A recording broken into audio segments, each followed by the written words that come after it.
ஹரியோம். சிந்திக்க சில துளிகள். இன்று நாம் சமுதாயத்தை இரண்டு விதமாக பிரிக்கலாம். ஒன்று ஆஸ்திகர்கள். ஆஸ்திகர்கள் அப்படின்னா கடவுளை நம்புகிறவர்கள். இன்னொன்று நாஸ்திகர்கள். இவர்கள் கடவுளை நம்பாதவர்கள். கோயிலுக்கு போனால் பொழுதோட சோறு கிடைக்குமா அப்படின்னு கேட்பாங்க. இவங்களுக்காக ஒரு கதை சொல்லணும், கடைசியில் நேரம் இருந்தால் சொல்கிறேன். இப்போ ஆஸ்திகர்களை பற்றி பார்ப்போம். நம்ம சமுதாயத்துக்கு கடன்பட்டவர்கள் அப்படின்னு சொல்லுவாங்க பெரியவங்க. யாருக்கு கடன்பட்டவர்கள்? நம்ம இந்த முழு உடம்பை கொடுத்த, படைத்தது பரமாத்மாவாக இருந்தாலும் கூட இந்த முழு உடலை கொடுத்த, 10 மாதம் சுமந்து வளர்த்திய நம்ம தாய் தந்தைக்கு நாம் கடன்பட்டவர்கள். ரெண்டாவது கூட பிறந்தவர்கள், உற்றார் உறவினர்கள். இவர்கள் எல்லாருமே நம்மளுடைய வளர்ச்சிக்கு ஏதாவது ஒரு வகையில் உதவி செய்திருப்பாங்க. ஆகவே அவர்களுக்கும் நாம் கடன்பட்டவர்கள். மூன்றாவது இந்த சமுதாயம். இந்த சமுதாயம் பார்த்திங்கன்னா, உதாரணத்துக்கு நம்மளுக்கு ஒரு சட்டை போடணும், சட்டை வேணும், துணி வேணும். ஜவுளி கடைக்கு போகிறோம், வேணுங்கிறத எடுத்துகிட்டு காசு கொடுத்துட்டு வந்து போட்டுட்டு நம்ம வாட்டில் வேலை பார்க்குறோம். ஆனால் இந்த துணி உருவாகுவதற்காக நமக்காக எத்தனை பேர் வேலை செஞ்சுருப்பாங்க.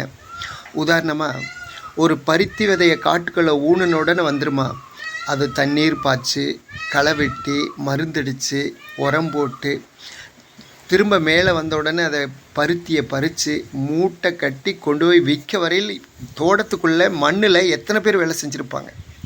அதே போல் அந்த பஞ்சை நூலாக்கி, நூலை துணியாக்கி, துணியை ரகரகமாக பிரித்து கலர் கொடுத்து அதை நம்ம துணி போட வரையில் எத்தனை பேர் அதுக்காக உழைச்சிருப்பாங்க. அவரவர் வாழ்க்கைக்காக உழைத்தாலும் கூட அவர்களுடைய உழைப்பில் நமக்கு பங்கிருக்கிறது. அவர்களுடைய உழைப்பு நமக்கு, நாம் கடன்பட்டவர்கள், நமக்காக அவர்கள் உழைக்கிறார்கள். ஆகவே இத்தனை பேர் நமக்காக உழைக்கிறார்கள். ஆகவே இந்த சமுதாயத்துக்கு நாம் கடன்பட்டவர்கள். அடுத்து இந்த பூமி அல்ல குறையாமல் சலிக்காமல் கொடுத்துக்கிட்டே இருக்குது. இந்த பூமிக்கு நாம் கடன்பட்டவர்கள். அதே போல் நீர், காலம் மாறினாலும் மேகம் மாறுவதில்லை. அது தொடர்ந்து அந்த பருவகாலத்துக்கு மழை பெய்ந்து நமக்கு தண்ணி கொடுத்துக்கிட்டே இருக்குது. ஆகவே ஜலத்துக்கு நாம், மழைக்கு, மேகத்துக்கு கடன்பட்டவர்கள். சூரியன், அது நாம் ஒரு நாள் நேரமே எந்திரிச்சிடலாம், அல்ல நேராகி கூட எந்திரிக்காமல் படுத்திருக்கலாம். ஆனால் சூரியன் சரியான நேரத்துக்கு உதயமாகுவார். அவரோட கடமையை கரெக்டாக செய்து இந்த உலகத்துக்கு ஒளி கொடுத்து வழிகாட்டிகிட்டு இருக்கார். ஆகவே சூரியனுக்கு கடன்பட்டவர்கள். இப்படி காற்று, ஆகாயம், இந்த பஞ்சபூதங்கள், இயற்கைக்கு நாம் கடன்பட்டவர்கள். இத்தனை பேர்த்துக்கு நாம் கடன்பட்டவர்கள். ஆனால் இவர்களுக்கெல்லாம் நாம் கொடுக்க வேண்டாமா? கொடுக்கணும். அதைத்தான் யஜ்ஞம் அல்லது யாகம் அப்படின்னு சொல்லுவாங்க. யஜ்ஞம் அப்படிங்கிறது, யாகம் அப்படிங்கிறது நாம் இயற்கைக்கு செய்யக்கூடிய கடமைகள், கடனை தீர்க்க செய்ய வேண்டிய கடமைகள். அந்த கடமைகளை செய்கிறவர்களில் ஒரு 5 வகைன்னு சொல்லுவாங்க. உதாரணத்துக்கு சில பேர்த்துக்கு நமக்கு இந்த அறிவு கொடுத்தது பரமாத்மா, இந்த உடலை கொடுத்தது பெற்றோர்களாக இருந்தாலும் கடவுளுடைய படைப்பு பரமாத்மா, இந்த அறிவு ஞானத்தை கொடுத்தது பரமாத்மா, நம்மளுக்கு இந்த வாழ்க்கையை கொடுத்தது, இந்த செல்வத்தை கொடுத்தது எல்லாம் அவன்தான். அவங்ககிட்ட இருந்து தான் வருது, அவங்ககிட்ட இருந்து தான் நம்ம போகுது. ஆகவே அப்படிப்பட்ட பரமாத்மாவுக்கு நாம் செய்ய வேண்டிய கடமை அதுதான் யஜ்ஞம், யாகம், இயற்கைக்கு செய்கிறதாக நினைத்து செய்கிறோம். அப்படி செய்கிறவர்களில் 5 வகை. அதில் முதல் வகை எப்படின்னா, அவங்களுக்கு வர்றதை விட அவங்க வாங்குவாங்களே தவிர கொடுக்க மாட்டாங்க. வாங்கிட்டே இருப்பாங்க, சம்பாரிச்சிட்டே இருப்பாங்க, ஆனால் திருப்பி கொடுக்க மாட்டாங்க. இவர்கள்லாம் திருடர்கள் அப்படின்னு சொல்கிறாங்க பெரியவர்கள். ரெண்டாவது, நிறைய வாங்குவாங்க, ஆனால் திருப்பி கொடுக்கறது கொஞ்சமாக கொடுப்பாங்க. இவங்கள்லாம் கடன்காரர்கள் அப்படின்னு சொல்லுவார்கள். மூன்றாவது, எவ்வளவு வருதோ அதே அளவு திருப்பி கொடுத்துருவாங்க. இவர்கள் நல்ல வியாபாரிகள் அப்படின்னு சொல்லுவாங்க.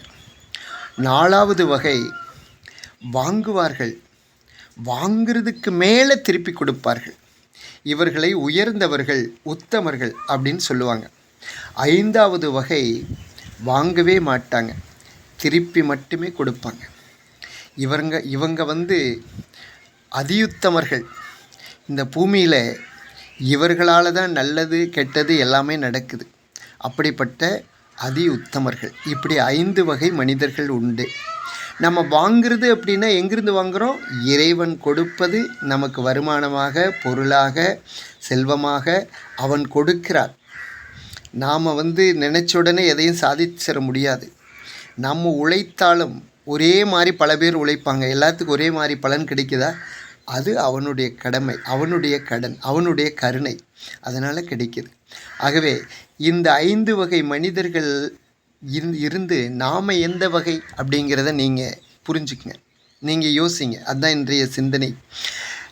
2வது, இந்த முதல் வகை ஆளுக்காக ஒரு கதை சொல்கிறேன்னு சொல்லியிருந்தேன். அந்த கதை என்னென்னா, ஒரு ஊரில் ஒரு விசேஷம் நடக்கு, கோயில் கும்பாபிஷேகம் நடக்கு. அந்த கும்பாபிஷேகத்துக்கு முந்தின நாள் இரவிலிருந்தே மைக்கை வச்சு, மைக் செட்டெல்லாம் வச்சு மந்திரமெல்லாம் கணபதி ஹோமத்திலேருந்து ஆரம்பிப்பாங்க இல்லையா? அப்படி ஆரம்பித்து ஊரே பயங்கர மந்திர கோஷம்.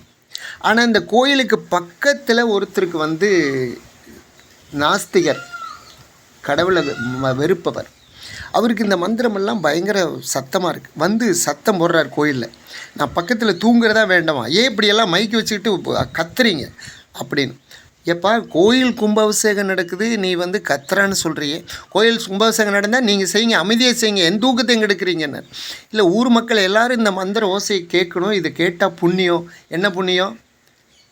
இந்த மந்திரம் சொன்னால் சோறு கிடைக்குமா அப்படின்னு. சோறு இல்லைப்பா, வாழ்க்கை எல்லாமே கிடைக்கும் அப்படிங்கிறாங்க இந்த புரோகிதர்கள். சரி, நாளைக்கு பொழுதுக்கு நான் ஒரு இடத்துல உட்காந்துக்கிறேன், ஆனால் எனக்கு சோறு கிடைக்குமா? கிடைக்குங்கிறாங்க. கிடைக்கலேனா நான் இந்த மந்திர வேலை செய்கிறது விட்டுறேங்கிறாங்க. ஆனால் கிடைக்குமா? கிடைக்கும்.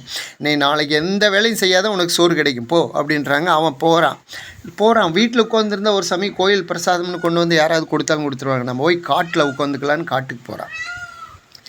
காட்டில் போய் நடுக்கு முன்னாடி உட்காந்தா யாராவது பிரசாதம் வந்தான்னு கொண்டாந்து கொடுத்துருவாங்க, சாப்பாடு யாராவது கொண்டாந்து கொடுத்துருவாங்க. வம்பா போயிடும். நம்ம நடுக்காட்டுக்குள்ளே போகலான்னு நடுக்காட்டுக்குள்ளே போகிறான்.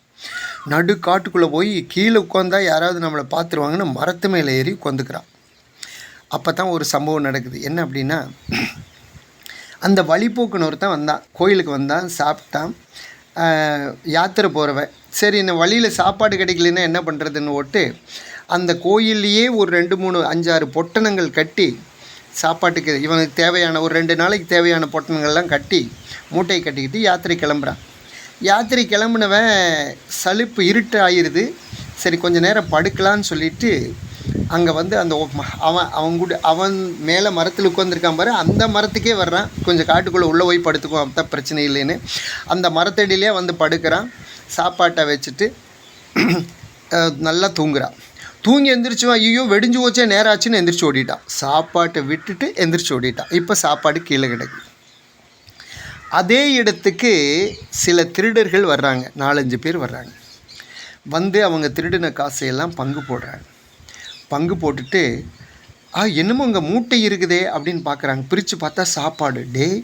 சாப்பாடு நம்மளுக்கு யாரோ விஷம் வச்சுருக்காங்க, நம்மளை கொல்றதுக்காக யாராவது இருக்காங்களான்னு பாருன்னு தேடுறாங்க. மேலே இங்கேயும் பார்க்குறாங்க. இவன் மேலே உட்காந்துருக்கிறத பார்த்துறாங்க. இங்கே பாருடா, கீழே விஷ சாப்பாட்டை வச்சுட்டு மேலே உட்காந்துருக்கான் பாரு அப்படின்னு அவனை பிடிச்சி இழுத்துட்டு வர்றாங்க கீழே. அவங்ககிட்ட கேட்குறாங்க, இந்த சாப்பாடு யார்? அவன் பேச மாட்டேங்கிறான். இவன் தான் பேசாமல் உட்காந்துக்கிறேன், எனக்கு பொழுதோட சாப்பாடு நாளைக்கு கிடைக்குமான்னு பார்க்கலாம்னு வேறு சொல்லியிருக்கானே. பேசுகிறாங்கிறேன், பேச மாட்டேங்கிறேன். 2 அறை விட்றாங்க. அவன் பேசுகிறான். அப்புறம் இந்த சாப்பாடு என்னோடது இல்லைங்கிறான்.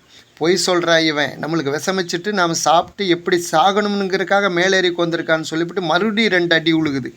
சரி, இவன் ஒவ்வொரு சாப்பாட்டிலேருந்து முதல்ல இவனுக்கு வாயில் திணிங்கடா, இவன் திங்கிட்டோம், இவன் சாகலின்னா அப்புறம் நாம் சாப்பிடுவோம் அப்படின்னு சொல்லி எல்லா சாப்பாட்லேயும் கொஞ்சம் கொஞ்சம் எடுத்து சாப்பிட்றான்னு அடித்து கொடுக்குறாங்க. சும்மா கொடுக்கல, அடித்து கொடுக்குறாங்க.